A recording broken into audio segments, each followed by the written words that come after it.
Welcome to the OCAA Men's Basketball Banquet. I'm Natalie Stoberman. It's finally the night before the tournament that everyone has been waiting for. And tonight we got a chance to speak to a number of the award winners and to talk about the excitement for going into this tournament. I'd like to welcome you all to the 2016 Bel Air Direct OCAA Basketball Championships.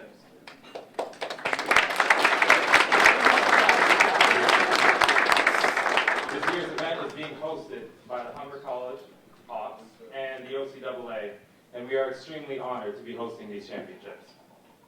We would like to welcome the teams to the championships. We'll begin by introducing the East Division. With an impressive 16-4 record, La Cité Coyotes.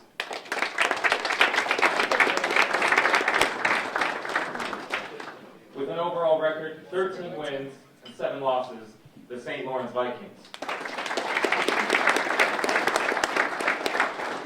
And, having defeated St. Clair in a crossover to earn their berth in the championship, the Algonquin Thunder, who seem to be in good shape. And from the West, with a record 15 wins and 3 losses, the Sheridan Bruins. And after taking down Seneca in a crossover matchup, the Mohawk Mountaineers. Also having defeated Georgian in a crossover, the Lambton Lions. Not too shortly after, defeating George Brown in a crossover matchup, the Niagara Knights. And finally, your host for this weekend, the Humber Hawks.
It really is. It's not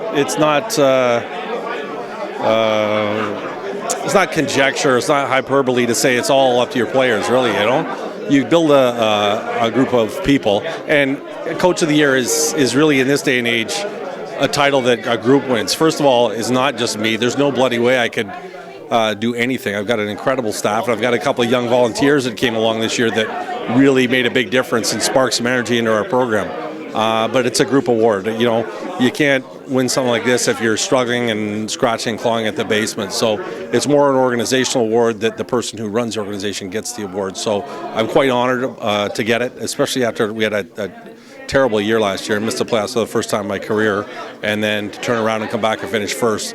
This is sort of just some icing on the cake. Well, we've played in front of some pretty big crowds, whether on the road or at home. Our last home game against Sheridan, we had a full house and the atmosphere was fantastic. And I think any athlete, when you have a live atmosphere and you have that nice buzz going on, I think you feed off that like any other entertainer. Like you never want to play in front of an empty gym. So bigger the crowd, I think players will thrive on it, and the ones that came to Humber for the right reasons will flourish. Oh yeah, I mean it's going to be great. It's going to be a lot of excitement. I'm sure the crowds are going to be big. The Humber gym, from what I've heard, I haven't been over there yet, but the gym looks great. So yeah, I think it's going to be a lot of excitement, and I think anybody that attends is really going to see a really great event with really good atmosphere. I'm very happy with what I've gotten. Obviously, we made the playoffs, so that's a good thing. That's what our main goal is, winning. Not really about the awards. Ultimately, I want my team to win, so that's what I like to do. That's what I want to happen. So you're going to have a short memory about this evening and all the awards that you won so that you can prepare for the first round tomorrow? Definitely. Our ultimate goal is to win as a team, and my main goal is to win an OCAA championship this year, so got to keep today behind and win tomorrow. The energy is certainly building for this tournament, and it starts tomorrow at 1 o'clock with Niagara taking on the Sheridan Bruins. And keep in mind that you can check humberhawks.ca and you can watch all the games streamed online. I'm Natalie Stoberman, and we'll see you throughout the weekend.